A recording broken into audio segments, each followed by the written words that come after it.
So the PTP patch notes have just dropped, so let's just go through them quickly. I'll be doing the new Killer and Survivor in-game rather than just straight reading the patch notes, since I think that will be a bit more interesting, and everything is going to be timestamped below if there is something specific you give a crap about. So posted at me here, when I went in-game to get all the changes and stuff, my full PC locked up. I have recently done a mini upgrade to my PC and I've been pulling my hair out over the past few days trying to get it stable, and it just isn't. So I'm having to return all that new stuff and swap it out in an attempt to make my PC actually, you know, work. As a result, I don't have time to get the footage of the new killer and stuff in game or properly edit this video together, so I apologize in advance. Once this video is out though, I'll be swapping my parts out back for my old one, so hopefully tomorrow I can have a video out with all the new killer and stuff for you gamers. Until then though, this is the only video I can do. Sorry lads and ladettes. Back to past me. So we're going to first start off with the killer updates. So we've got Dracula's changes. They've increased the shapeshift cooldown to 3.5 seconds from 2.5 seconds, so that's a nerf. It's going to take him a little longer to change things. His vampire form, they've increased the hellfire cooldown to 10 seconds. This is basically the only useful thing about Dracula in terms of anti-loop, so that's a massive nerf. So we've got 2 wolf form changes. Hopefully they'll compensate for this. So they've increased the spawn rate of scent orbs to 1 every 5 seconds instead of 1 every 6 seconds. Not really probably going to notice that. That's not really a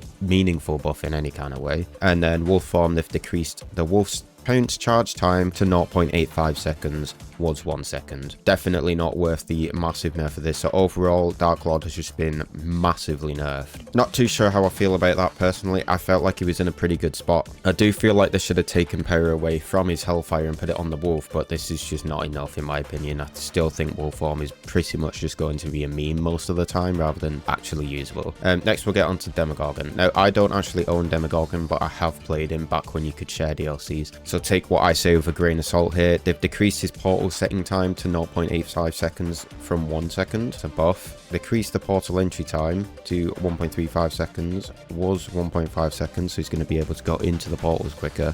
That's actually quite a big increase on the upside down travel speed. It's up to 28 meters a second rather than 20, so he's going to teleport quicker basically. The add-ons, honestly I'm not going to bother reading these because I don't even know the add-ons. I've not played in about 2 years, so this is all kind of pointless. Ghostface base kit, I have actually already read these. These don't do anything honestly. So they've decreased Night Shroud's cooldown to 17 seconds down from 20, so we get a 3-second buff to Night Shroud. I don't understand why it's so long, honestly. It's not that it's his only power. He hasn't got any anti-loop. I don't know why you're locked out of it. It's probably one of the longest cooldowns in the game as well. They've decreased the time to mark a survivor by 0.5 seconds. Again, it's not really going to do anything. So Ghostface was the one I was really excited about, and it's a shame to see that he probably isn't really going to see any difference. And his add-ons they've basically just nerfed the time it takes to mark survivors, or Marek survivors. Decreased Night Shroud's recovery time by 3 seconds, was 6 seconds. So this is a net nerf again. They always do this. I don't know why they do this. They take add-ons and then they'll partially make them base kit and then they'll nerf the add-on, and then it'll end up worse than what it was before with the add-on. So it's just a net nerf. It's a buff if you don't use this add-on. If you do use the add-on, it's been nerfed. So there's that. Good guy, they've decreased Scamper to 1 second, was 1.3,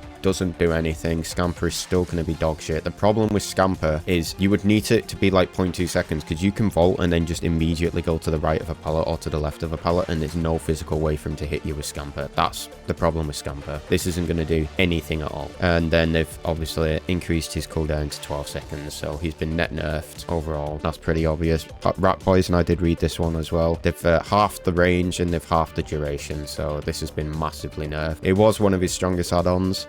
It's probably still going to be strong. I'm not quite sure how long 6 meters is. I'll have to test that in game. In fact, we'll quickly do it now. No. Right, next we have Vecna. Again, I don't play too much Vecna. I don't really care about him. I don't find him fun to play against or particularly fun to play as. So let's see if they fix that. They've buffed the cooldown. So for the Sphere, they've buffed his cooldown for Flight of the Damned. They've buffed his flight cut, so it just looks like they've buffed all of his cooldowns. He's getting a lot of mobility buff, actually. That's a huge buff compared to the other two. 12 seconds extra on fly. But they've increased Mage Hand's cooldown. Okay, so he's been buffed on his cooldowns for all of them except Mage Hand, which is going to be interesting. Increase the cooldown after cancelling a spell to 1.25 seconds. If he cancels a spell, it takes him longer to regain power, I guess. It's a strange one. And then they've decreased the time the Spelling Sphere disables magic to 45 seconds. So here it is again. So they've made this partially base kit.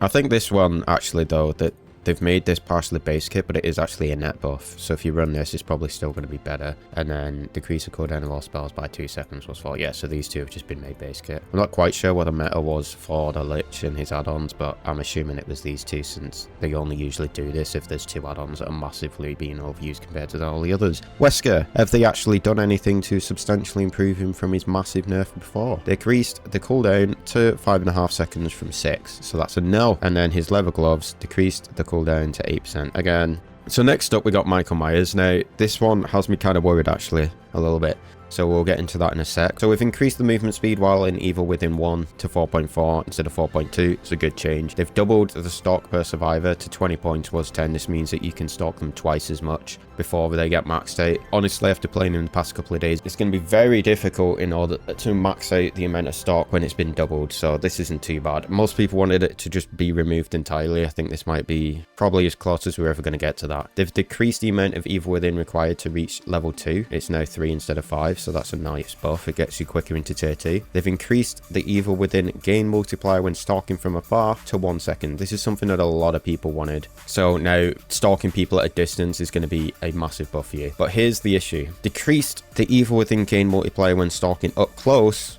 to 0.4 seconds was 1. So now you're punished for stalking close and you're rewarded for stalking afar. This sounds good in principle, but in practice, I have a really bad feeling that this is probably going to kill him, because most of his good maps are indoor maps, and indoor maps there's no other way to stalk people because there are so many walls. Like, you're not going to be able to realistically stalk somebody across layers, so you have to be up close to stalk them, and now you're punished for it. So it's going to take you even longer to get into the new tiers when stalking from close range. We're going to have to test this to see if this change improves that or anything like that, but I've got a really bad feeling this is overall going to be a pretty big net nerf. They should probably put this to around 0.6. It's also going to lead to really silly situations where you're going to run at Michael Myers to increase the time it takes to get into his next tiers. It's just going to be a really weird situation, honestly. I think this is probably going to net nerf him just because of this one change. The add-ons they've changed. So Fragrant Tuft of Hair increased the Evil Within 3 requirements to 20. It was 10. I don't honestly know what these ones do off the top of my head, so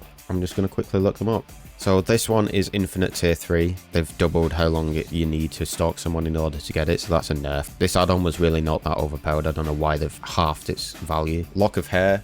This one is a buff, so this is the one where you had to stalk someone for an extra 100%, and it increased the duration of tier 3 by 40 seconds. It has now been reduced to 50%, so this is overall a net buff. This is actually really good because this add-on is a purple, and it was worse than the green one because the requirement needed was actually ended up being worse than the green one. Judith's Tombstone, this one's the Infinite Tombstone. They've nerfed it. They've doubled the requirement in order to activate tier 3 on this.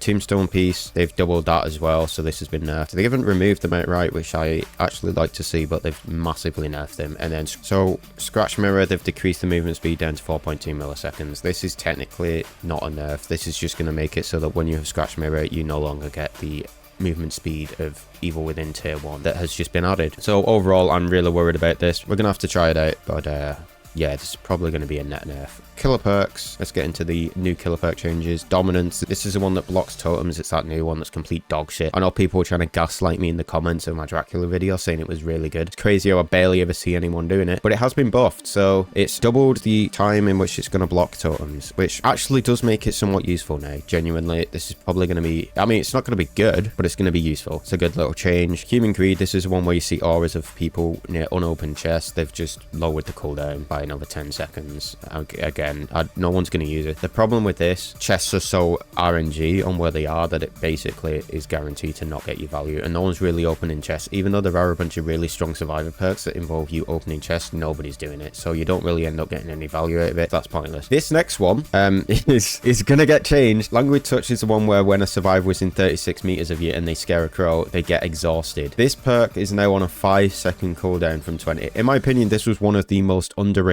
perks in the game before. This is just straight up meta now. This is gonna get nerfed for sure. It's actually insane how strong this is gonna be, especially after they just buff whatever it was. What was it? It was that genetic limits. This just outshines this. I mean, this already outshined genetic limits. I think they're gonna need to increase this to like 10 seconds or something, because this is ridiculous. They're just gonna be exhausted the entire game, basically. So yeah, that's going to be extremely strong. I can imagine survivors are going to really complain about that one. Weave Achievement. I have read this in advance. They don't seem to have ruined it, which is interesting. Now, the range in which you see them is 8 meters instead of 12 meters, so they've lowered that. They've added the effect I said they were probably going to add, so the survivors can actually see the items on the floor now. It makes it a little bit easier for them to counter, and then when a survivor picks up an item, they get oblivious. So they've just nerfed the range and they've made it so they can see the item. Probably still going to be pretty decent. It's just not going to be as brutal. I can imagine people are still going to complain about this though, because the art of walking to the corner of the map and pressing R was too much for people before, so it's probably too much now.